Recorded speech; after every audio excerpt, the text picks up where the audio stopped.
For all of y'all who are starting or hopefully already pursuing ACCA, sometimes y'all are confused about the best study material to start studying from. So today, we will break down the study material that exists globally for ACCA, as well as what we do for our students here at Zell. So first of all, in ACCA, when you study one particular subject, right? So there are 13 subjects, you take any of the subjects, and you have to think of the minimum requirement as having something known as a textbook or a study text, which has all the concepts that you're being introduced to with examples and things like that. And there is something known as an exam kit or a revision kit or a question bank, which has hundreds of questions for you to practice the kind of questions that will come in the exam or past questions from these exams, which will help you realize what kind of exam you're headed towards, which will help you cement all the theoretical understandings from your study text. So let me get into the details of the publishers. So one important thing about the ACCA books is that the syllabus from the body's perspective is updated year on year. Now, there are some subjects like financial management, which might not change every year literally. However, there would be minute changes right from the content of the theory to examples as well as questions. And then there are certain subjects like taxation, which you have to always look out for the most updated version of these subjects. Now, when it comes to publishers, ACCA globally has two publishers. One is called BPP and the other is Kaplan. There used to be a third one called Becker in the past, but Becker is no more. Becker is now more for CPA and the like. For ACCA, it's BPP and Kaplan. Now, BPP, the language and the in-depthness of the concepts is more, so the language is more complex, more professional rather, and BPP goes more in-depth with respect to each of the, even the questions are actually, a little more complex in the BPP version.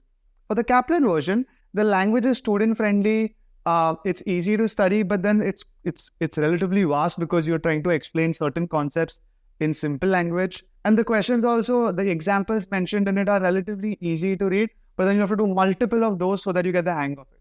At the end of the day, whether you use BPP or Kaplan, as long as the input effort is enough, you will pass both. It's not like one is better than the other. Still, if you go in depth, there are two ways to look at it. One, if you're used to only one by yourself, you're only used to BPP, for example, over time, you will only prefer BPP.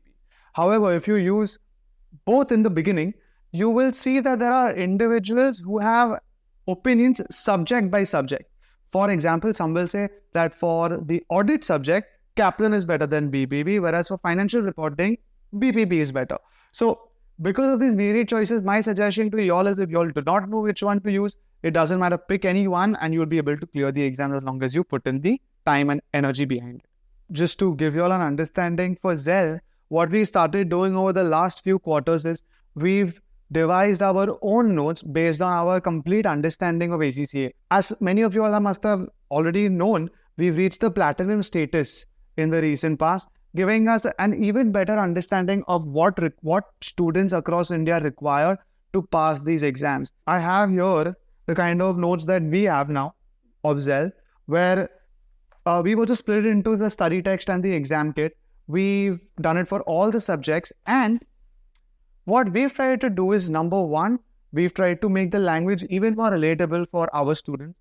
Number two, the examples, we've tried to make sure that we use examples which are not just basic, we try to give real life case studies, whether it's Indian, where we talk about, obviously the Reliances and the Tatas, which everybody use, but we also talk about brands like Swiggy and Zomato and Flipkart and Amazon, Uber and Ola, the kind of things that people like us understand so that we can relate all these finance and accounting concepts to brands that we are aware about and, make that relation, make that ease of transition from having no idea about what a concept is and connecting it to known companies or known brands that we do. So one of our approaches are that when you're learning something new, right, your ACCA is also new for you and the subject is also new for you, which means the way you study for ACCA, how the questions are asked, how do you have to approach the studying aspect, that is new for you, as well as a different subject altogether.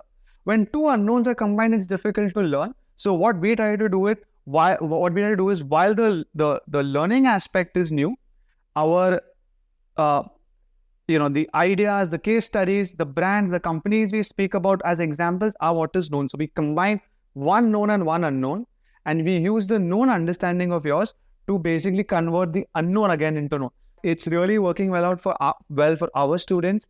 And as long as you guys are, most importantly, putting, if I split your time, putting 40% of your effort in the study text and 60% in the exam kit, which means you're practicing the exam kit, you're practicing questions, you're practicing past papers, you will do fine. For anybody who, for whatever reason, you do not have the exam kit, remember that on the ACCA website, you do have the past papers, which are again a must do if you for whatever reason, you're not following any of these study materials that we speak about. You can use the past papers, mock exams, appear for the mock exam multiple times before you go for the real exam. Again, the chances of you passing the exams go through the roof. So with that said, do let us know if there's anything else you'd like us to make videos on, and we'll be happy to help.